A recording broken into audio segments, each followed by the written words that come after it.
இன்றைய மன்னா சங்கீதம் 94:18 வசனம். சங்கீதம் 94:18. என் கால் சறுக்குகிறது என்று நான் சொல்லும்போது கர்த்தாவே உமது கிருபை என்னை தாங்குகிறது.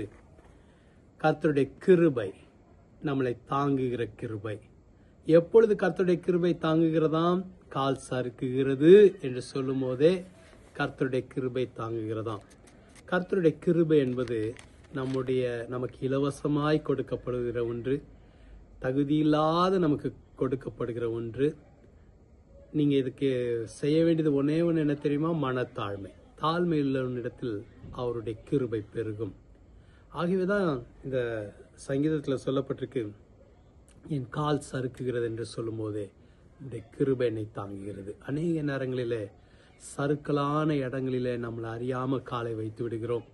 அப்படி நம்முடைய கால் சறுக்கும் போது, ஒரு விழுதல் வரும்போது கர்த்தருடைய கிருபை நம்மளை தாங்குகிறது.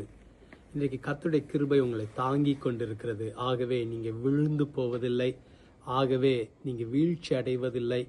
அவருடைய கிருபை உங்களை தாங்கும். ஆகவே தான் பைபிள்ல சொல்லப்பட்டிருக்கு, என் கிருபை உனக்கு போதும், உன் பலவீனத்தில் என் பலன் பூரணமாய் விளங்கும்.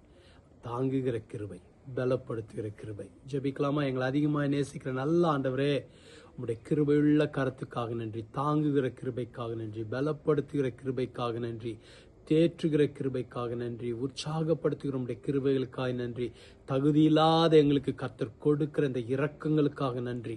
உடைய பிள்ளைகளை உற்சாகப்படுத்துங்க, ஒவ்வொருவரையும் தாங்கிக் கொள்ளுங்க. ஒருத்தராகில விழுந்து போகக்கூடாது, ஒருவராகில வீழ்ச்சியை சந்திக்க கூடாது. கர்த்தர் அவங்க வாழ்க்கையில ஒரு பெருக்கத்தையும் வளர்ச்சியும் தருவீராக.